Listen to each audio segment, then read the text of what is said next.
All week long you've waited, and now it's time for Kickoff. Fighting Chance Kickoff. Starts and sits, injuries, weather, and the latest news.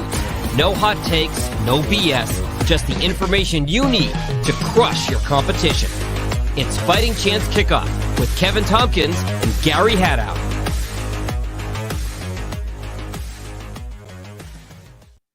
Ladies and gentlemen, it's another beautiful morning here in the football landscape.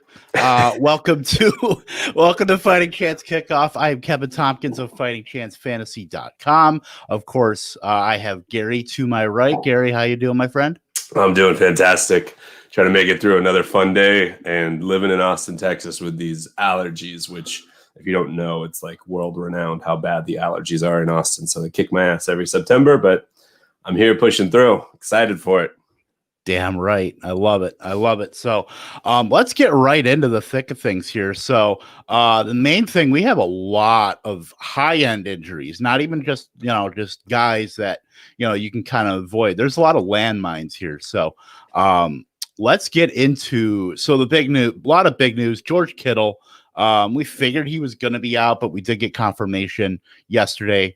His knee sprain is going to keep him out. So what do you think that does to Jordan Reed?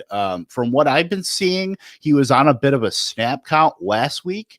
Do you think they give him, now that Kittle is out, more of a complement of snaps, or do you think Dwelly gets mixed in?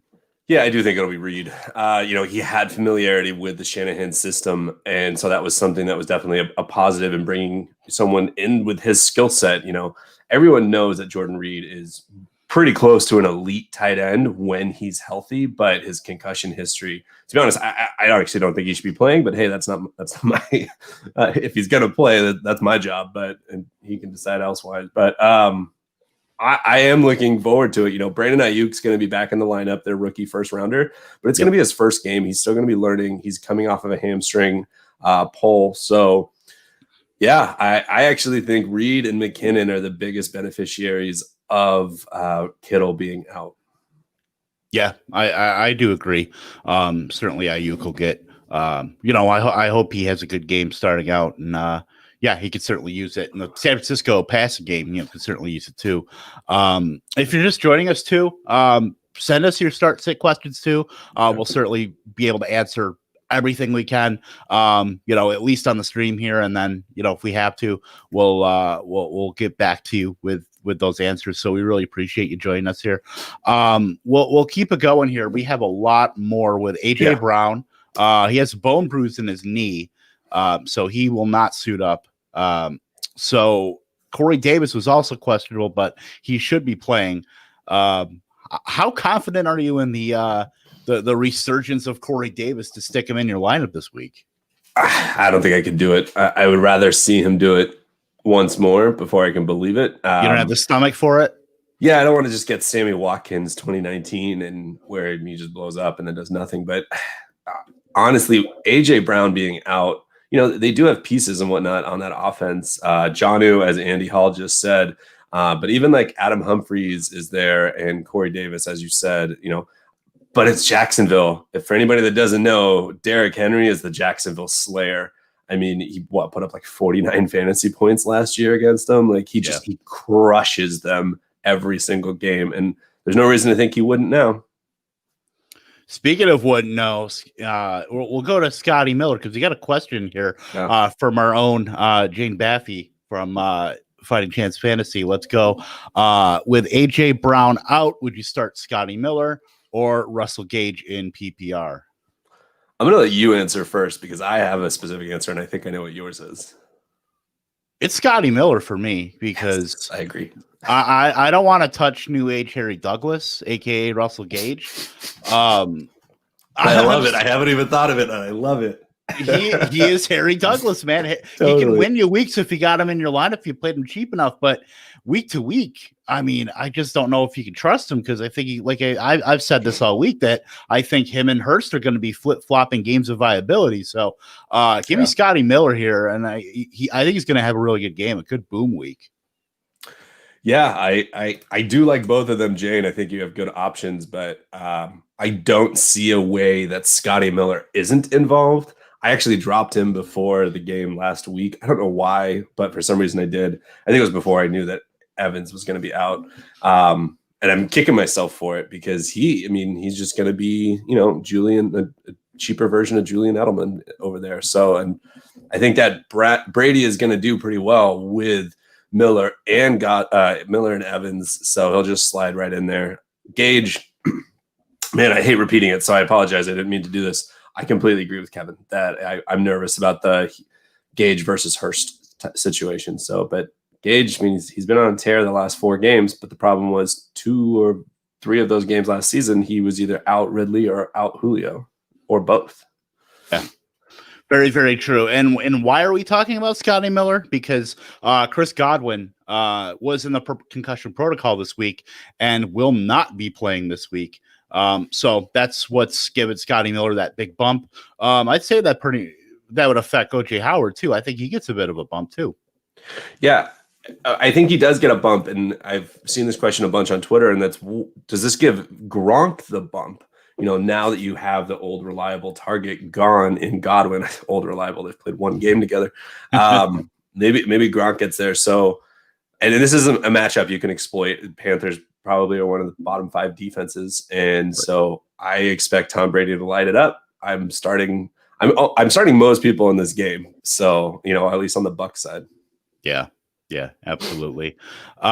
So now we got Jamison Crowder, who also was ruled out on Friday. I mean, that pretty much just bumps up the guys that are left that are worth a damn. That's maybe Perriman, I guess, and Chris Herndon, but who cares otherwise, honestly? Yeah, I mean, it's Brashad Perriman, former 8th overall pick or something by the Browns, just another terrible pick by them years ago, and then Braxton Berrios. And I don't know if I read this correctly or someone was exaggerating. So someone said it's Chris Hogan, Berrios, and Brashad Perriman. Those are the only wide receivers they have on their 53. I don't know how that's possible, but if that is the case, that's insanity. But it's those 3: Chris Herndon. We get to it now. Le'Veon Bell is on IR, and so he's out for 3 more weeks. And so they're starting Frank Gore, 37-year-old Frank Gore, and then he pulled up Josh Adams from the practice squad. So the best start in this game is looking like the 49ers defense. Isn't that wild, man? It's only week 2 and we're talking about Frank Gore getting a start here. It's just, I mean, it's Jets football. Don't get me wrong, but damn, that's weird. It's Adam Gase, man. He's just, I can't wait till he gets fired. I just can't wait. Well, wait till the bye week. So Kenny Galladay also out with a hamstring for the 2nd week in a row. So again, bump up your Marvin Jones, bump up your Quintez Cephas too. I've been riding that bandwagon. If anybody's been following me, Hawkinson. Explain who Quintez Cephas is for those that don't know. Quintez Cephas is a rookie, late round rookie who was 11th in air yards last week. He only brought in, I believe, 3 or 4 of his 10 targets, 10. But yeah. But you know what? With another week against a Green Bay defense that can be exploitable through the air, Marvin Jones should see a lot of Jair Alexander. So could be, it's like I said, it's very exploitable. He could see a pretty nice target share in that offense. So I have no problem firing him up as a flex. But really, I love Hawkinson, and I'm going to be playing him. I think he's going to be due for a big week this week. Yeah, I'm actually just nervous that the Lions are also maybe going to falter again, and I'm not sure if they're going to have that great of a game. I think Kenny Galladay makes a big impact on that offense, and strangely enough, just like Frank Gore, I think Adrian Peterson is just going to get a lot of touches. And all of a sudden, they're going to try and keep the ball out of Aaron Rodgers' hands by running, maybe go a little bit more old school, use that to set up the play action. But I'm sitting Stafford until Galladay's back. I think I have to start him in like 1 league as a QB2, but I'm definitely fading my expectations. Yep, absolutely. And then some deeper guys here. So, Alshon Jeffrey, we pretty much figure nothing really changes with him. He is out today. Also, Philip Lindsay was turf toe, tried to make a go of it, was not able to, so he is also out. So that pretty much bumps Melvin Gordon into 3 down, bell cow work. He might have Royce Freeman just sprinkling in there. But Royce Freeman's not something somebody you have to worry about unless you're just absolutely 100% desperate. But so it's a good question though, because in any other matchup, we would be like, hell yeah, Gordon's top 10, like Lindsey's out, this is his. But it's against the Steelers, and at least in 1 week, we saw the Steelers limit Saquon to 9 for -15 at one point in the game or whatever it was. They look absolutely legit. So is Gordon an RB2, or are you considering more of an RB3 because of this matchup despite the bump? With Gordon, I have him. Where do I have him? I have him as just outside of my actually just right on the fringe of RB2, RB3. I have him at running back 28. That he might go for 100 with a little dash in front of the 100. He might go for negative 100 against this defense. Then I got this or that for you: Rojo, Ronald Jones, or Melvin Gordon. Asking Ronald Jones. I mean, against Carolina's run defense. Yeah, I got to go Rojo on that. And I'm not even the biggest Rojo guy either. But you got a question here. Or was it a question? I can't read. There's one from Orange Skin. Yeah. And actually, before we jump into that, we missed out the last big name. Michael Thomas is currently out for some amount of time. We don't know. Michael Thomas had a high ankle sprain towards the very end of the game. Obviously, I mean, he's the number 1, number 2 wide receiver in the NFL. So that's a big deal. So now that we've said that, let's get into this question, and that'll allow us to talk a little bit about that offense. Yep. So with Thomas Galladay, Debo out, I'm left with Steven Sims, MVS, Traquan Smith, and Brandon Ayuk for the 2 spot. Gary, what do you think here? I am probably going with MVS. I think just for the upside, I'm probably then having Steven Sims be number 2. If you want a Hail Mary, flip a coin between Sims and Ayuk. I at least know between Smith and Ayuk. I know that Smith has a connection with Breeze, so that helps. He's been talked up a little bit in the offseason. Ayuk, I'm just always hesitant to start a rookie in their first game, regardless of their situation. So MVS for me, and then Sims second, and then flip a coin between the next 2. Yeah, I'd go with MVS too, because I know, he's clearly going to have a role, and he had a pretty good connection with Rodgers last week. So I really do like that in terms of just the boom potential for MVS. Yeah. But Sims is kind of a, break glass in case of emergency kind of guy where he's going to get you something. But MVS just has an enormous ceiling amongst these choices. So I think he's the pretty clear choice, at least for me. So let's just go through the remainder of the guys here, because we did touch on Michael Thomas. Jack Doyle, he will be out with an ankle injury, so it's a Mo Alley-Cox game. He's not the worst option if you have to stream tight ends, but I would certainly hope you have more choices than Mo Alley-Cox. But who knows? He could surprise. He's a pretty athletic tight end. He's a little bit older, but he's got some chops. Darrington Evans is out with a hamstring, so it's Derrick Henry, and some guy named Derrick Henry. I'm just processing my thoughts. Sorry, thinking a little bit slower here with the medicine I'm on. Jack Doyle. So with him being out, I think this is just a weird week for tight ends because like Gesicki is going up against the Bills, Doyle, a lot of these guys that are later on, like even Herndon going against the Niners, everyone's just trying to find someone. And how I know that is, Kevin and I are both starting Logan Thomas at different places, and I'm pretty high on Logan Thomas. Kevin has him, I think, at tight end 14 on the week, and I'm starting him in like my biggest league, Scott Fishbowl. The other person that I'm interested in taking a flyer on if I need to is Jordan Akins. So those are definitely 2 tight ends that may be on your waiver wire that you could start. I wouldn't be starting them over, the Goddards of the world or the Fants or Hawkinson or anything like that. But if you're beyond there and you're trying to find something just to scramble, especially with Kittle being out, then I really like Thomas and Akins. Yep. Agreed. And we have another question here. That will be Corey Davis or Robbie Anderson. I'll answer it for all formats. I think it's Corey Davis on both. Interesting. I think it's Robbie Anderson on both. I have no shares of Robbie Anderson this year, and I was thinking about it this past week. It makes no sense. I thought Robbie was going to be a top 20 wide receiver last season with Sam Darnold.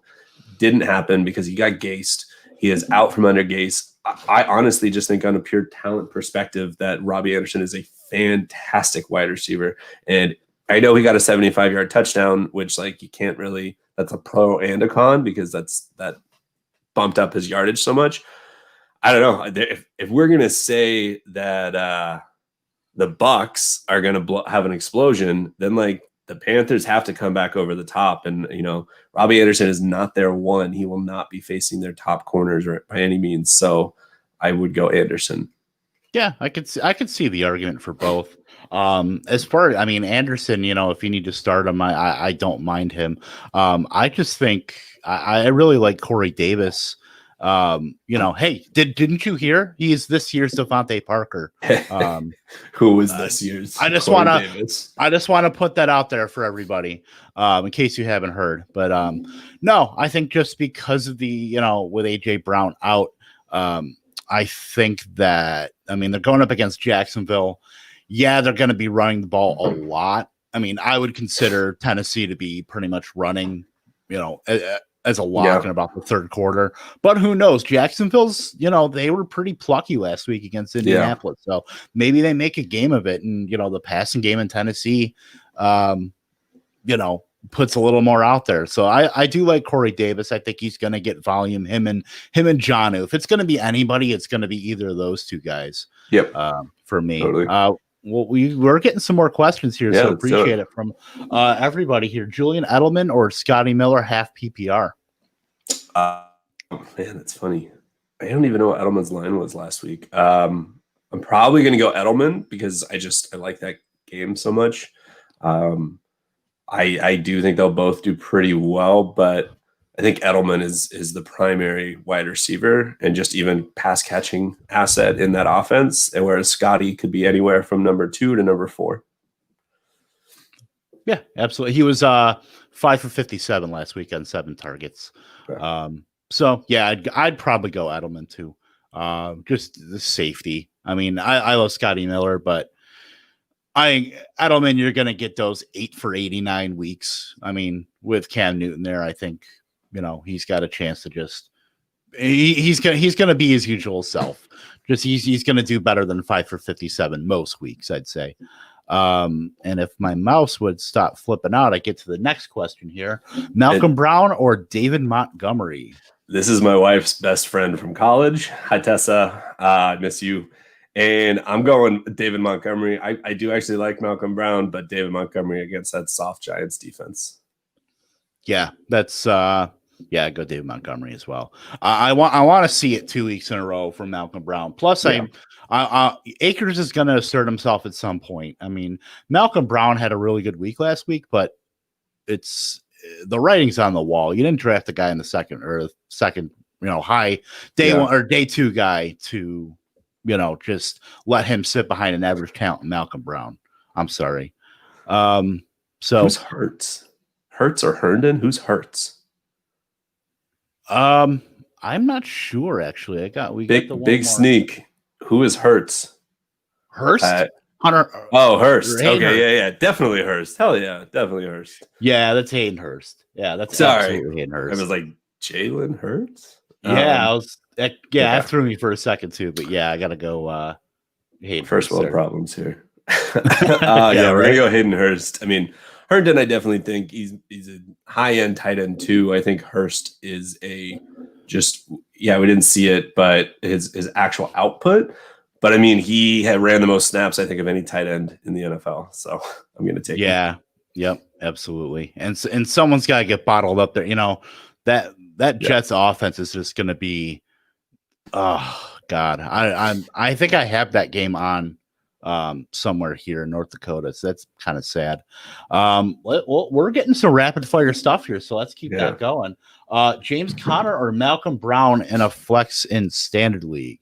I'm going Conner. I know that people are hesitant about it, but I actually don't know how much of it was his ankle. I had heard, and I wasn't watching the game live, but that he, I think, started yelling at some coaches or something. And I think he was just getting frustrated. So it sounds like maybe he was benched more than his ankle. I'm going to go with that because I don't know how you recover 2 days after a game where supposedly you were going to be like week to week and then you're fine. It sounds like some other stuff happened there.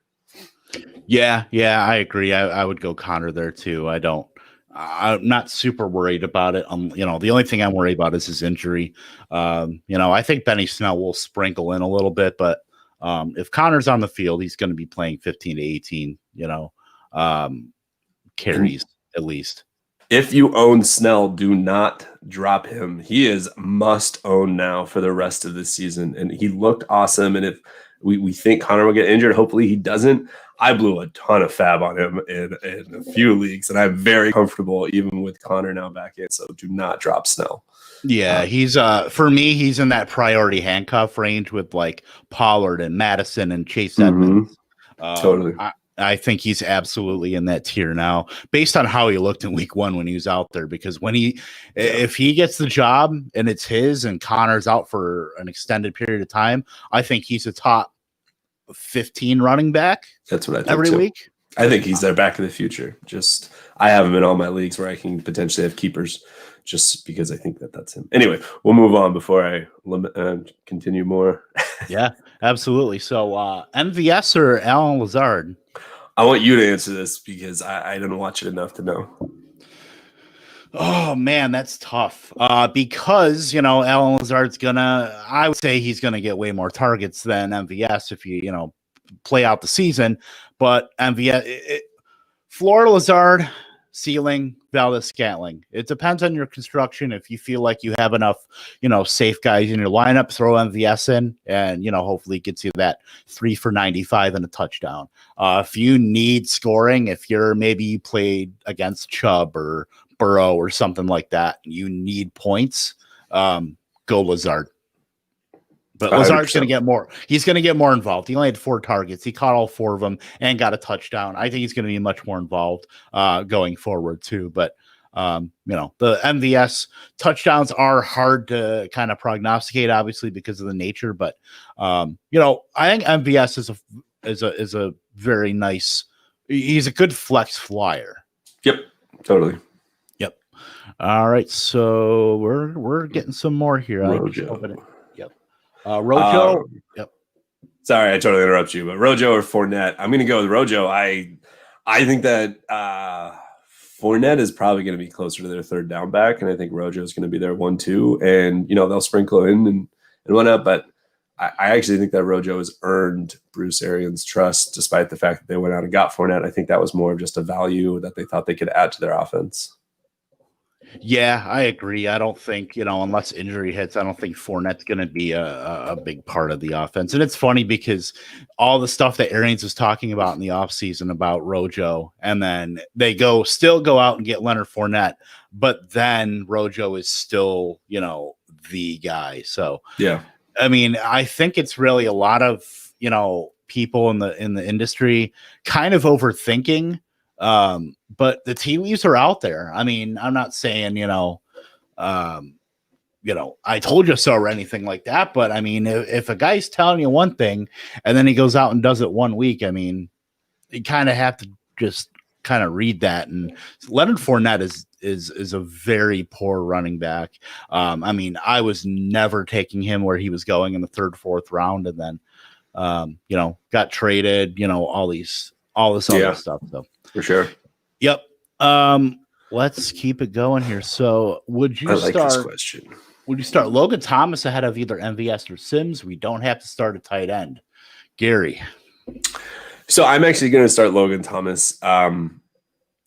This to me has to do with the target percentage breakdown on their respective teams. And Logan Thomas led the team in targets. He also had 3 red zone targets.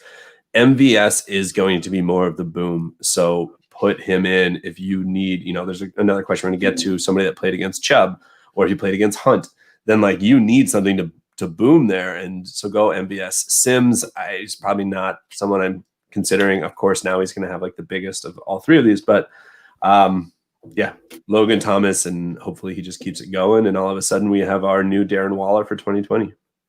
Yeah, fingers crossed on that. Certainly. Are there any red flags on Chris Carson? I mean, Not yet. if he fumbles, but I mean, the only kink in that is Carlos Hyde, which he did split a little bit, but they also ran way less than they have. So I'm not super worried about Chris Carson, honestly. I don't know about you, Gary.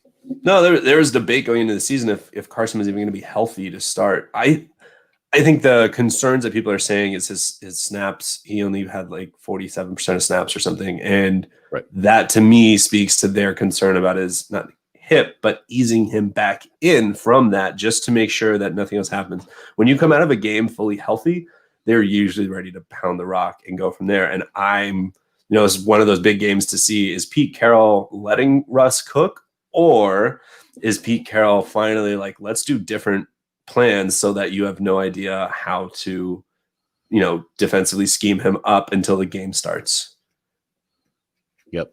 I'm with you, and we're both Carson guys. So, yeah, absolutely. So this is a really good question because I'm starting to think about it a little bit more now. PPR flex want to start Paris Campbell in a good matchup versus the Vikings.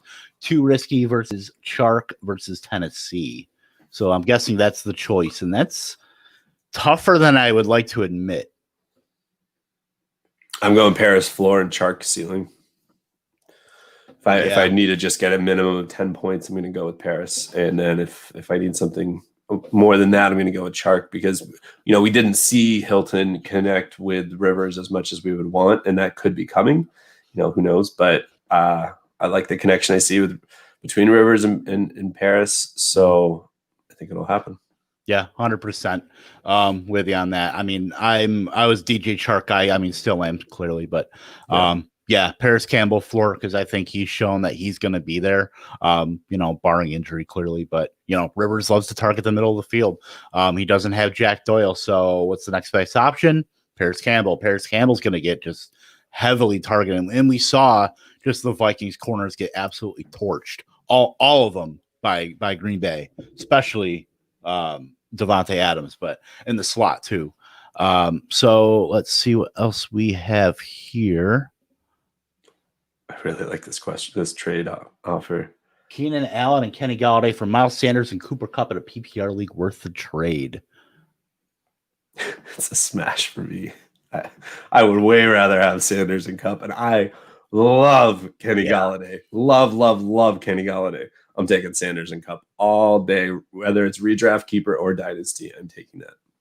Yeah, I'm taking the Sanders Kupp. I'm not sure what side you have. I would assume that.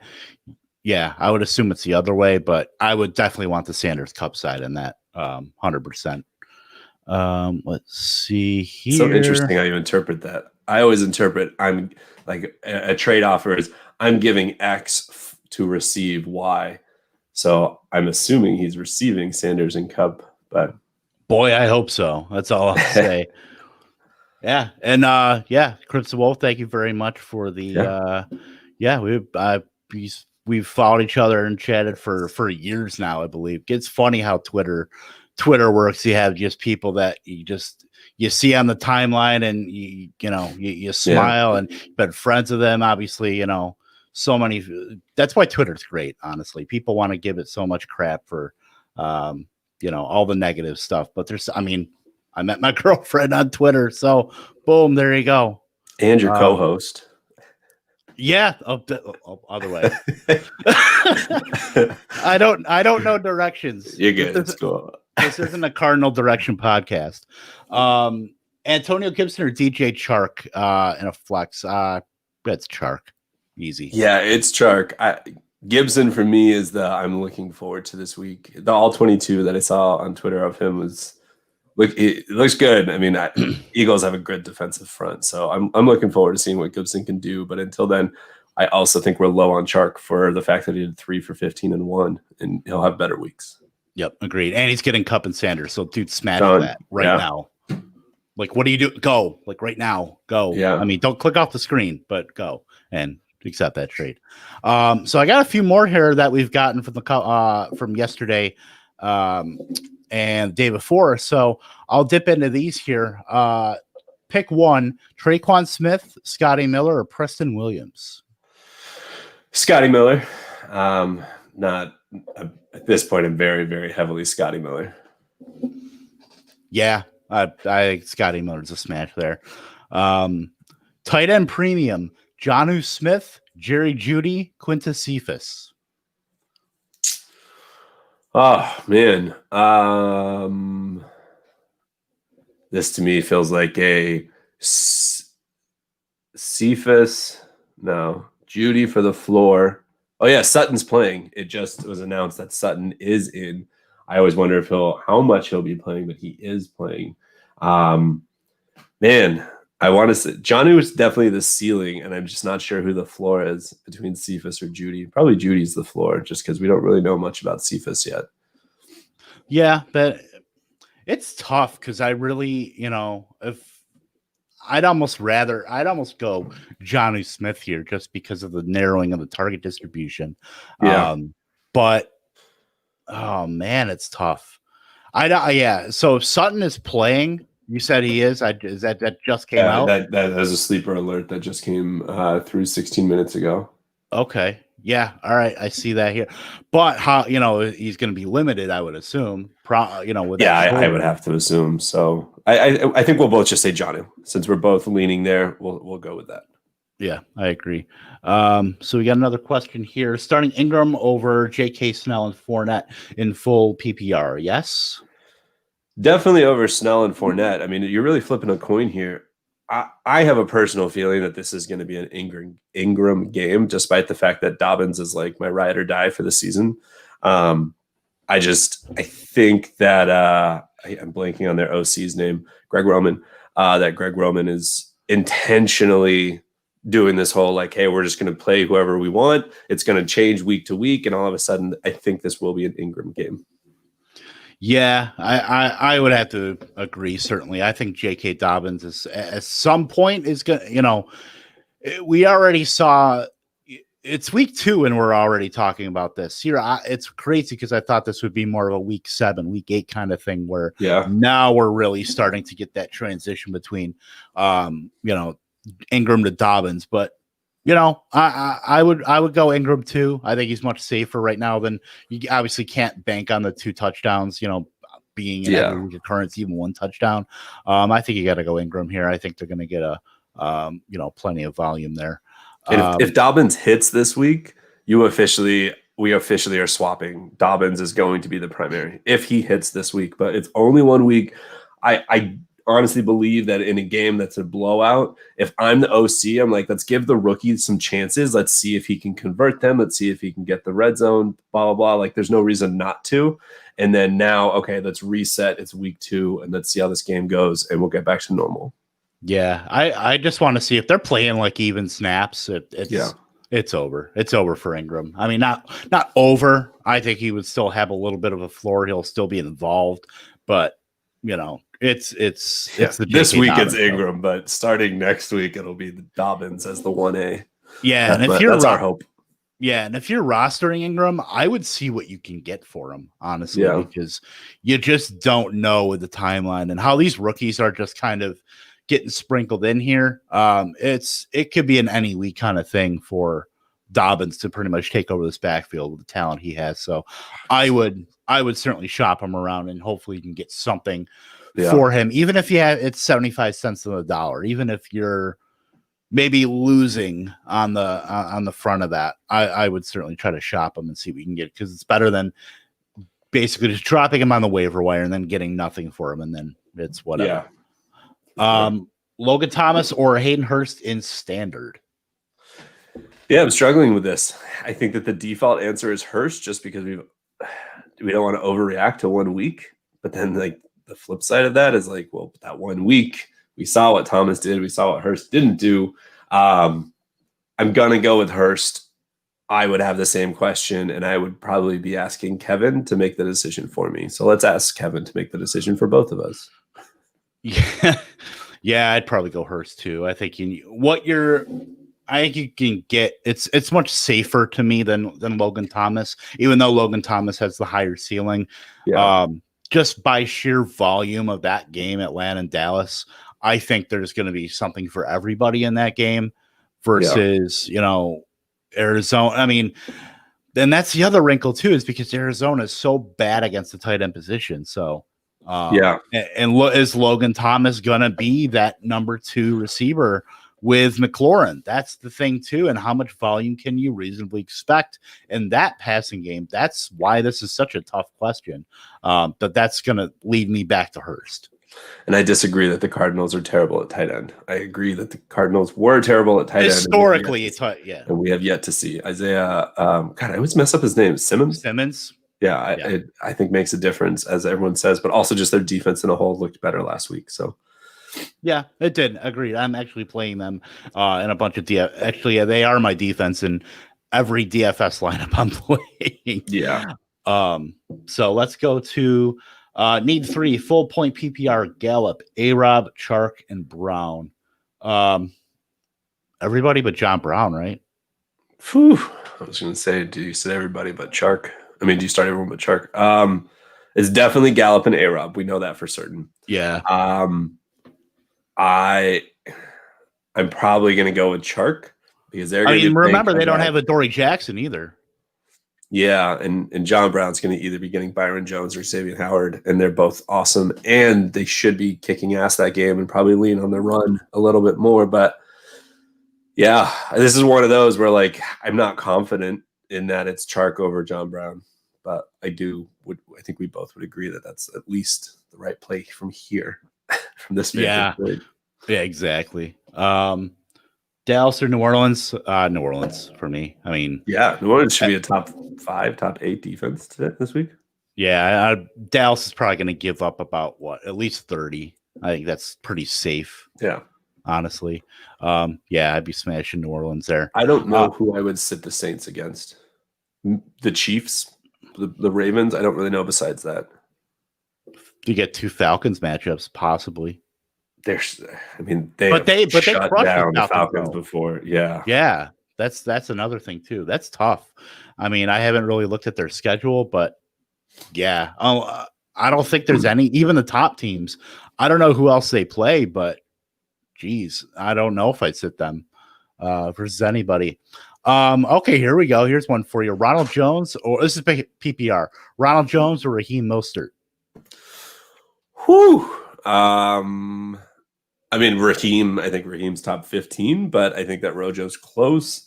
I like the fact that the Niners should just be crushing the Jets by 7 minutes into the first quarter if I have it my way. So, yeah, that's true. Another flex question here: Noah Fant or J.K. Dobbins? Fant.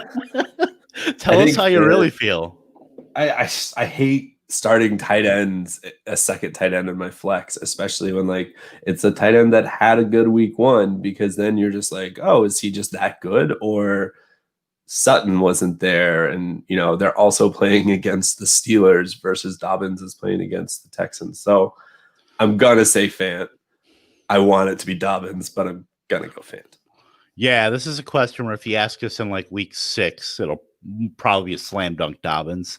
Yeah. But right now, that's even. If there's an I'd probably go Noah Fant. I would love to play Dobbins. I would just, if you want to try to hit a home run, go with Dobbins. But I would probably play Fant more often than not.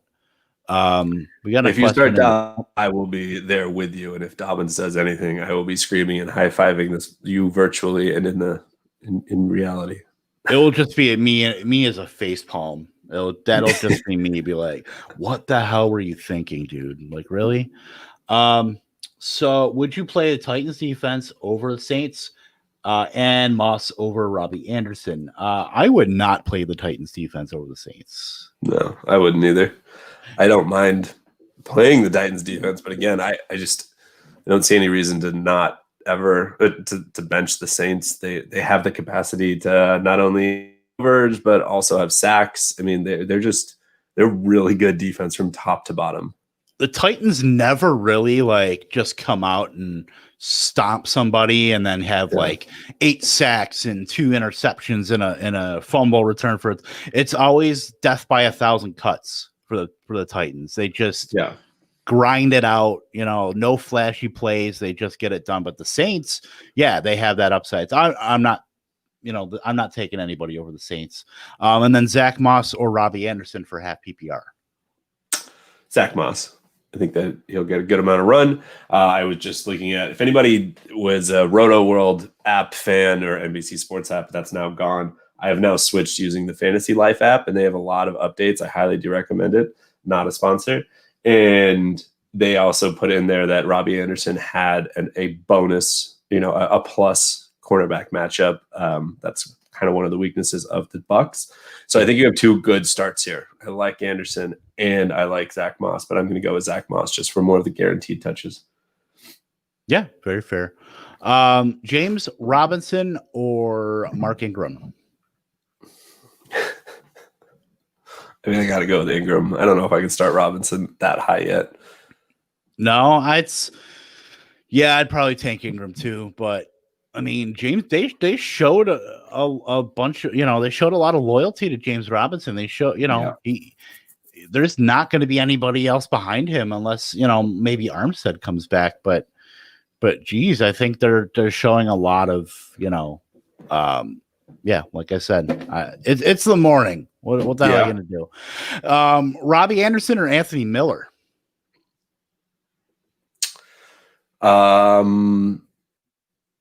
Man, probably Anthony Miller. Those are really tough. Brutal. It's a brutal week, man. Where do you have them ranked very close to each other, knowing how you like both of these? Robbie Anderson, I have at wide receiver 42. Anthony Miller, I have him much higher.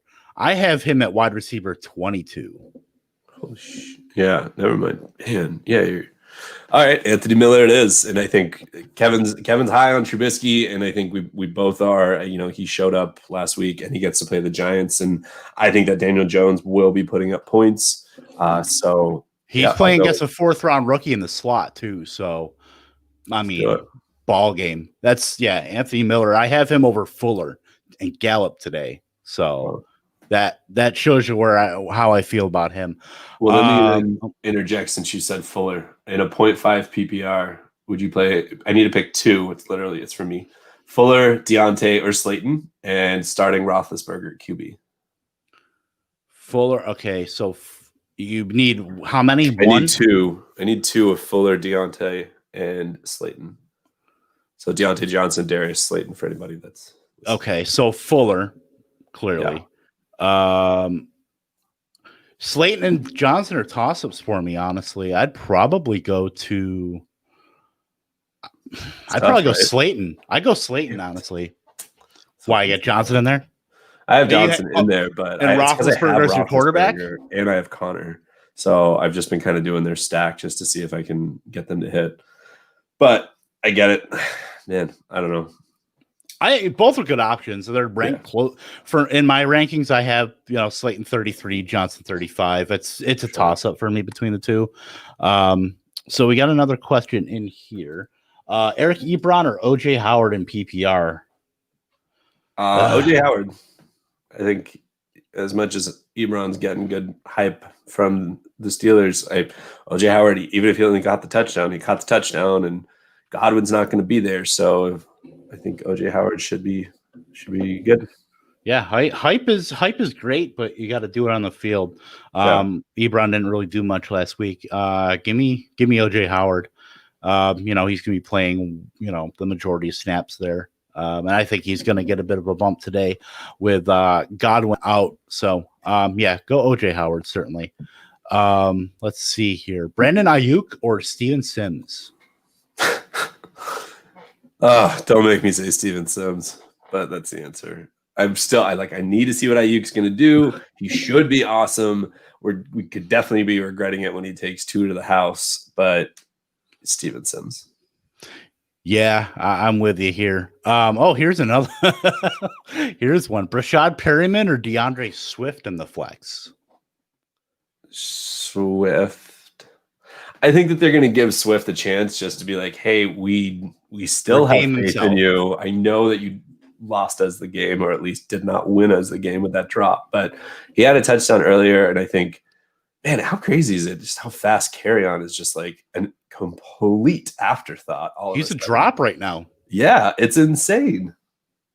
Yeah, I think if you have Kerryon Johnson, you've had him on your roster too long. I think he's a drop right now. Certainly with it, because if it's not Peterson, it's going to be, Swift. So I think Kerryon's kind of the odd man out. Yeah, I would cut bait on him for, if you need the roster space, but Kerryon, I just don't see it. And we're talking about a guy who's 23 right now. He's gonna be in the league for a while, just based on his pedigree, and his youth is gonna get him a lot more opportunity. Probably just not gonna happen in Detroit. Yeah. That bottom question. So Orange Scan just asked, great stuff. Do you guys go all the way to 1 Eastern? I wish that. Wait, what's 1 Eastern? 1 Eastern's 12 our time, right? Yeah. No, I have a 3-year-old, and I already spend enough time on football on Sundays anyway. So I tend to take an hour break and hang out with the fam. And I'm actually calling my grandfather in Scotland. Very nice. Very nice. We got a question on Twitter here. James, I'm going to guess PPR. James Conner or Antonio Gibson? Conner. I mean, I'm just going to go back to the well. And if Gibson hits, I'm really hoping he does, but I am not starting him in a single league right now. I will start him hopefully moving forward from here. Yeah, agreed. Evan Engram, Hunter Henry, TJ Hawkinson, or pick up Logan Thomas for a PPR league. That's Hawkinson all day. Yeah. Here, all three of them, but it would be in order. It'd be Hawk, Hunter, Engram. Don't pick up Thomas unless you have a super deep bench, and for some reason you think you can trade a tight end, because all four of them should be pretty good moving forward. Ingram got dropped in my main league, and it blows me away. He got dropped. He got picked up, and I just got the text message in our group that said someone's trading a future 5th round for Ingram, and I'm just like, dude, he's a top 8 tight end. This is ridiculous. It's one game. Oh my god. Anyway, Hawkinson. That is wild. Inactives are coming out right now. I'm just sorting through them right now. Alshon Jeffrey, officially inactive. Let me take a look here. Philip Lindsay, obviously inactive. Jamison Crowder. Parker's the big one. Devontae Parker's playing. Yeah, Devontae Parker. And Tyrone Smith, who's really good offensive lineman for the Cowboys. He is inactive. You're not sitting Zeke. That would be absolutely bananas. But just know, offensive line makes a big difference. And is Lyle Collins still out? He was out last game. I think so. I think so also. So just don't temper expectations for Zeke, but it's just something to watch. Maybe it actually is more concerning tiny bit for Dak. I think maybe they won't have as much time to let plays develop. There'll be shorter passes. Not that impacts any of the wide receivers, because they all seem to be clones of each other. But yeah. Yep. All right. So we'll get to some more questions here. Will Fuller or Amari Cooper? Cooper.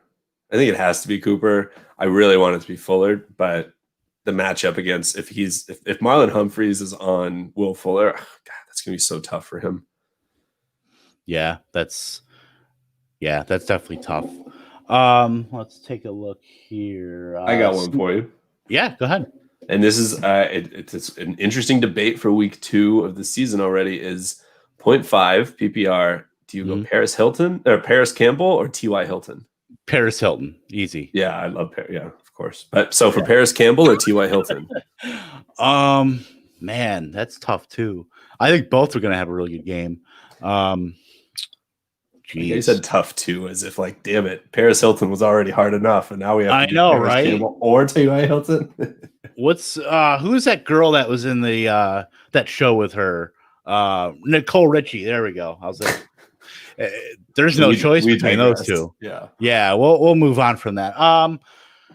I think it's the Paris floor, and Ty ceiling, honestly, for in that game. I think Ty Hilton's, I think he's going to be have a Ty Hilton, revitalization game today, especially against that awful Viking secondary. And I think Paris Campbell's going to just rack up PPR points, in the slot. But I think both are going to have a good game. It's hard to choose between the two.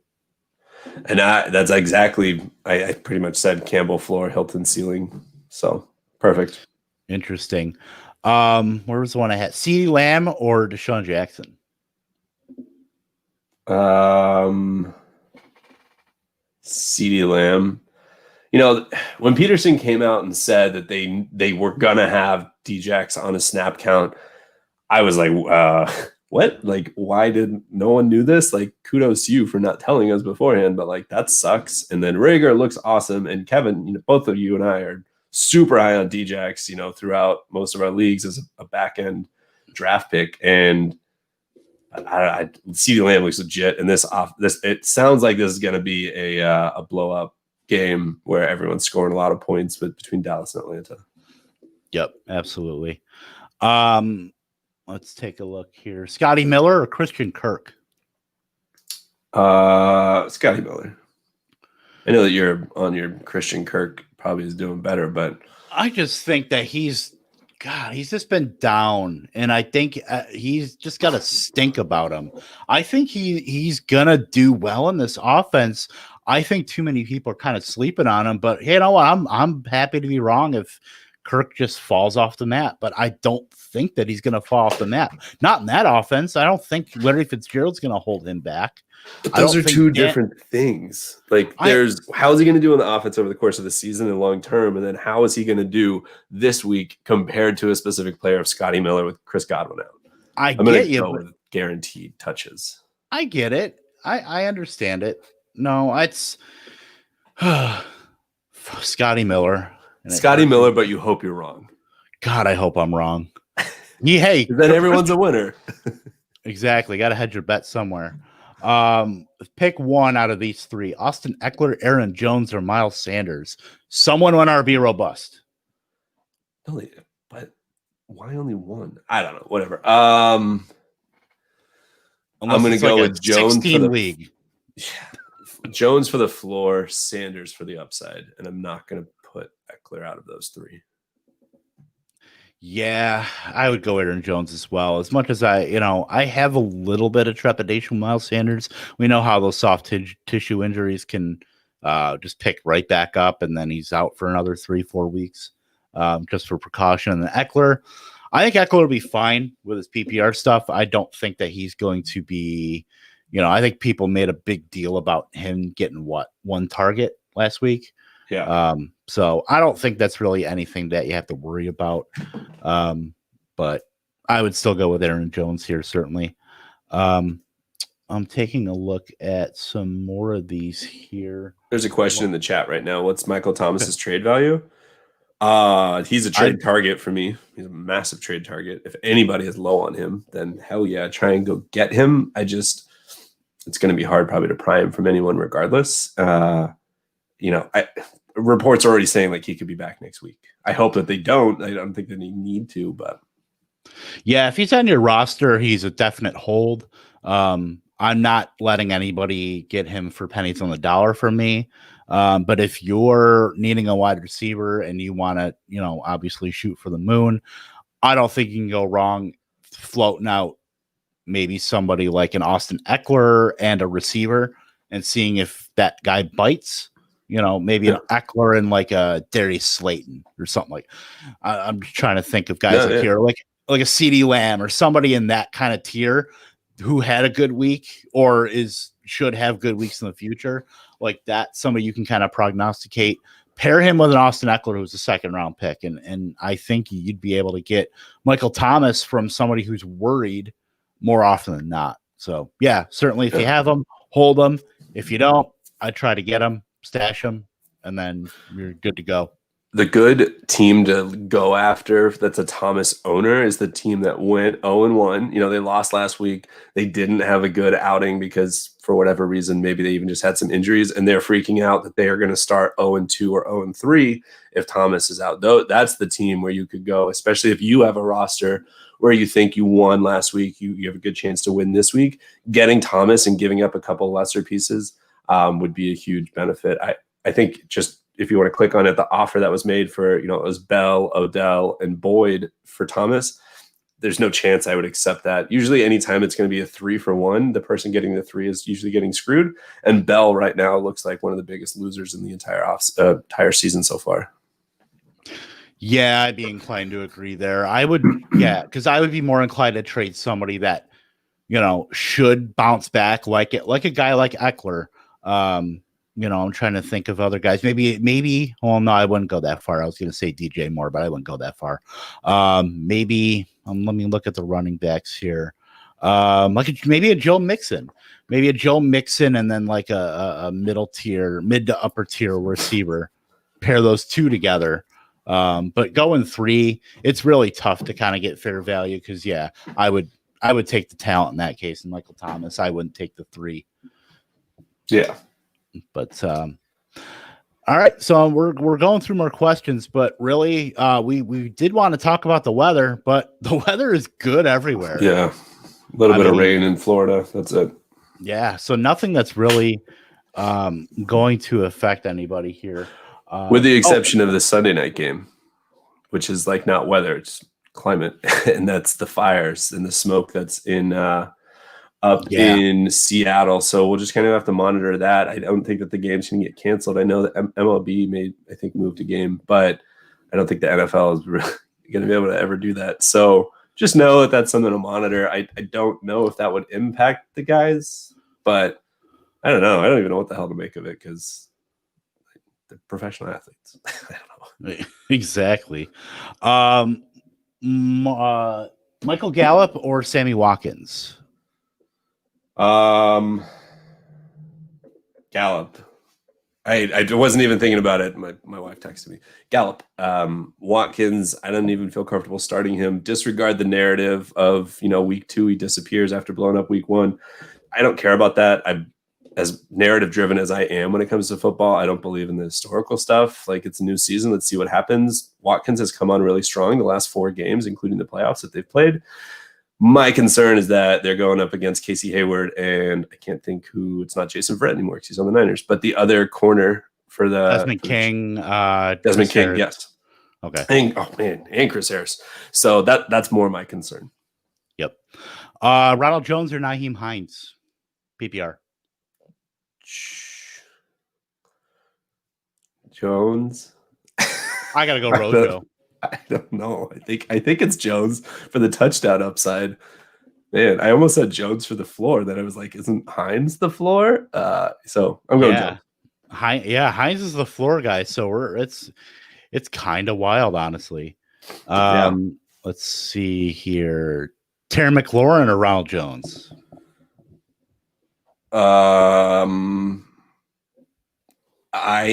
I am an RB truther regardless, so I will default to Jones because is Patrick Peterson going to shadow? Does he still shadow? It's so weird. I feel like he's been in the league for 20 years. If he is on Terry McLaurin, even though Terry McLaurin is legit, I'm going to go with Rojo just because, again, expecting a blowout. Yeah. Pick one in your flex. Zach Moss, Devin Singletary, Corey Davis. Zach Moss. Yeah, go Zach Moss too. Pick one on your flex. Brandon Ayuk, Hollywood Brown, or Darius Slayton. Slash Ayuk out of there, first of all. Yeah, I was about to say it's a weird question. I'm going to go with Hollywood. I think Hollywood's able to burn Roby, whatever his first name is, with the Texans. Mikel Roby, yep. Mikel Roby. And Slayton. Yeah. Or Bradley Roby. Bradley Roby. I knew it was a B. There's too many Robies we got there. Here.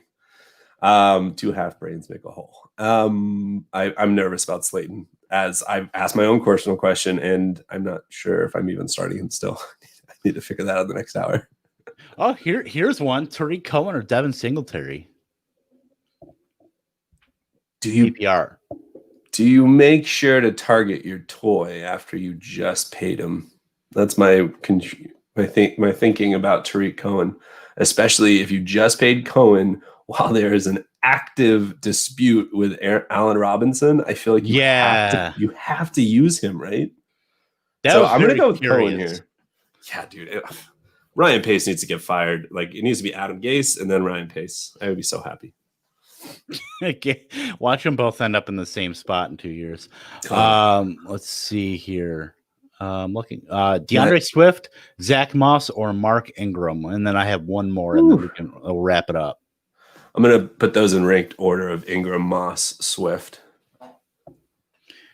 I would go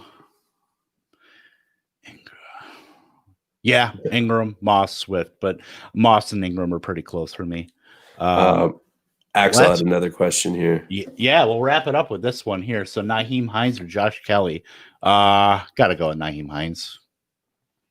Nyheim Hines of any PPR, half or whole Hines. If it's standard, I'm going with Kelly because I know Axel did ask a question about a standard league earlier. So yeah, that's true. I think I'd still go Hines, but it's tough.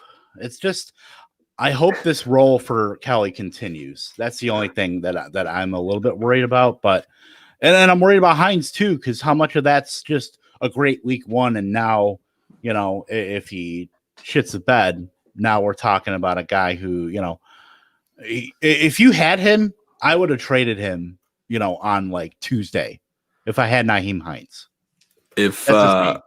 I want to rephrase this question in a very interesting way, and that's: would you rather have 2019 Eckler or 2020 Melvin Gordon? Oh my God, that's exactly what Hines and Kelly are, right? 2019 Eckler is Hines, and 2020 Gordon is Kelly.